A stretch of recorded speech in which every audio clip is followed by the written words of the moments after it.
Hey, welcome back to the Signature Movement. It's your girl Tanya D. Floyd. I'm back in the kitchen. I'm trying to pick my mood up a little bit. I was on my way out to get breakfast, but I realized that somebody had taken some liberties, and I was pissed. I calmed down a lot. I made my pants here pork chop. They make me happy, and I had a couple of sips of this Pepsi because hold on, the big window. This joint right here, 20. I'm gonna finish it today, cause my nerves. Yeah. So I was talking to my middle son. He turned 21 the other day. He called me the other night. Asked to be something dumb, but we talked for like almost 2 hours, and he said, "Floyd, you realize we've been on the phone for blah blah blah? That's weird. I don't know if that's okay." I'm like, dude, it's too late now. But he said some things, and we laughed about some things that happened when he was like teen, like preteen, 12, 13, before he went to live with his father at 14. But he said something to the effect that, some of the things I did were like crazy, but it made him the man he is today. And he laughed like, wow, I don't believe you did that. But I explained to him, and I'm sure some of the other ladies out here, well, let me stop putting y'all in this. Let me just say what it is. I have this theory, and it's been proven true with each of my 3 children, that at a certain point in their lives, they will get to a point where I call it turning a corner. And I don't mean turning a corner in a good way, like, we had a resolution and now we're going a different way. I mean turning a corner like, if I don't, as the single mama, parent figure, absent father situation, if I don't put my foot down right here, right now, we're going to turn that corner with them having the wrong idea about me and what this is.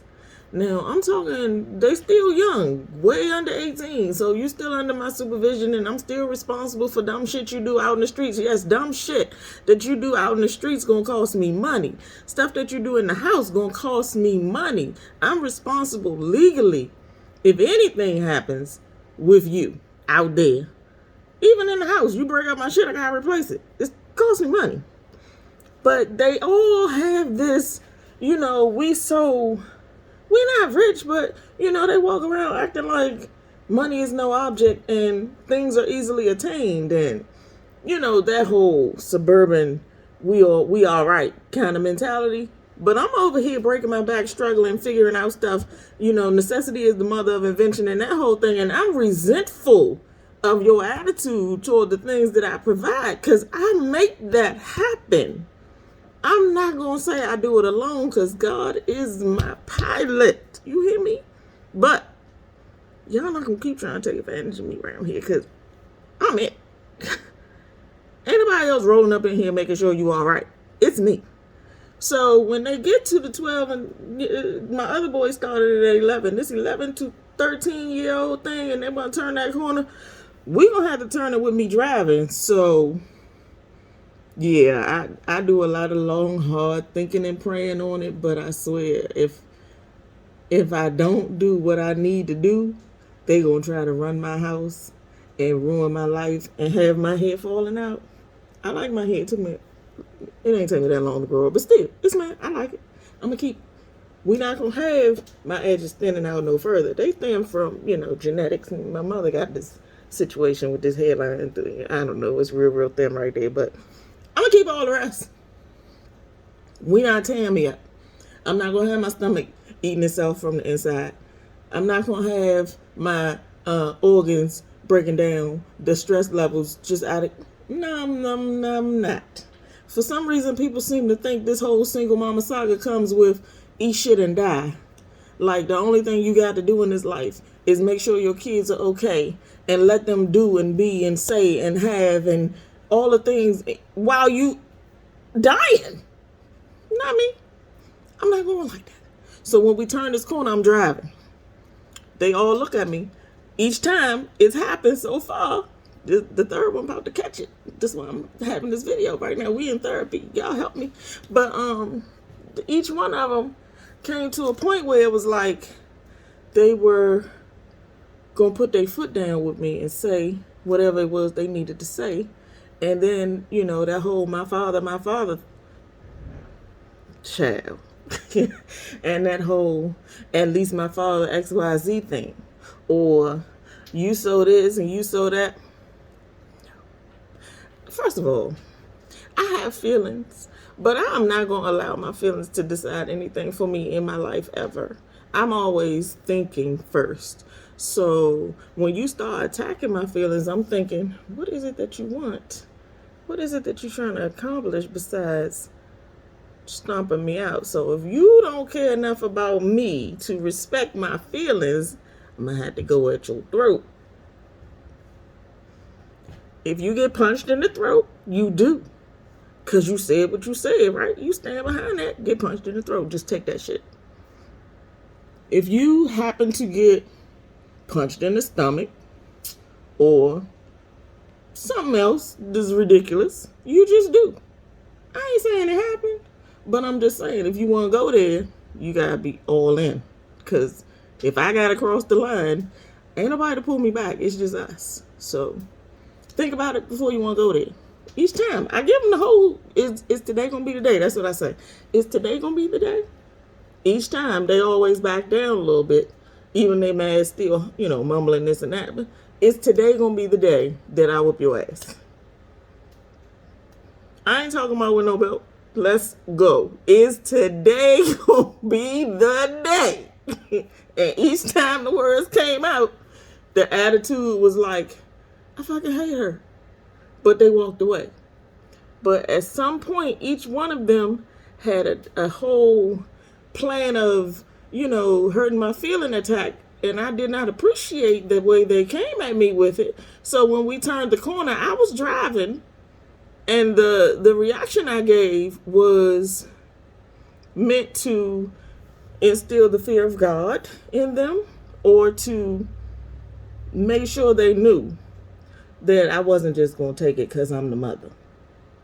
Nah, we going at it. So is today going to be the day? This other little boy in here, walking around here doing whatever he wants because he think I ain't paying attention.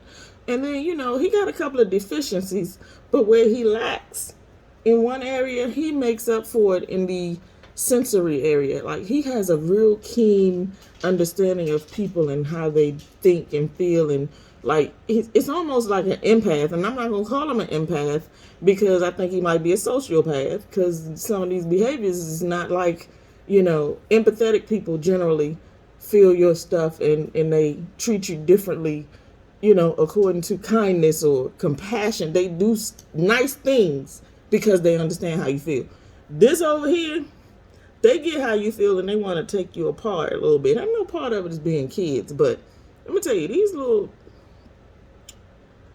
he about to catch it. We're going to turn this corner and I'm going to be driving. Today, he caught a little bit of it. I said some things that he never ever thought he would hear me say out my mouth, but y'all ain't going to kill me. Single Mama Saga don't mean I got to eat shit and die. I'm living. I'm in my second act. I ain't playing with y'all. Y'all ain't taking me nowhere. Nope. I'm good. I got a nice house. I like the things in it. I'm going to change a few things around in the next, little while, because these young people, I like, we ain't even going to talk about the interior design stuff, but I kind of like, you know how you got kids, you buy stuff that kids won't tear up so fast or whatever. It's not necessarily up to your standards, but it's enough when 3-year-old put the Cheetos on the pillows, you ain't gonna die. You know what I'm saying? So I have that going on, but I'm about to up it because I'm a grown up and I'm sexy and I like sexy grown up things. And this little 12-year-old boy in here about to get punched in the throat. But we just not gonna keep accommodating people who don't have respect for the institution, which protects, provides, and nourishes them. They keep acting like it's something else out there. Ain't nothing else out there. I know it. But maybe sometimes they just need to see. Like my middle son, who went away when he was 14. He went over there to see, but he didn't like what he saw. He said to me, yeah, I was good. I probably would have been better if I'd have stayed there, though. So, yeah, they do come back eventually when they get the realization.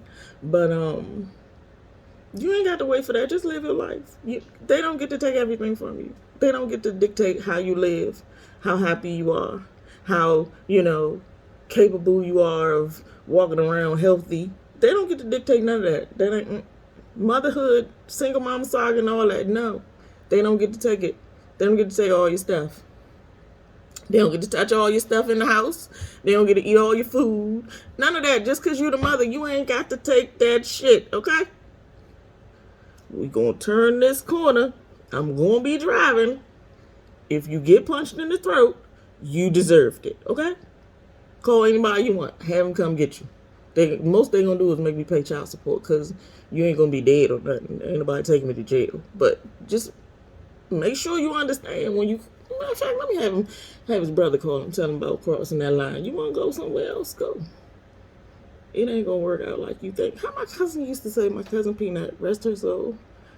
One thing's for certain and two things for sure. It ain't going down like you think. So yeah, single mama saga, and it don't mean you got to just suffer. It's not what it's about, girl. Live your life. Be happy. Thrive. If they hate it, they hate it. But turn the corner and make sure you're driving. Peace.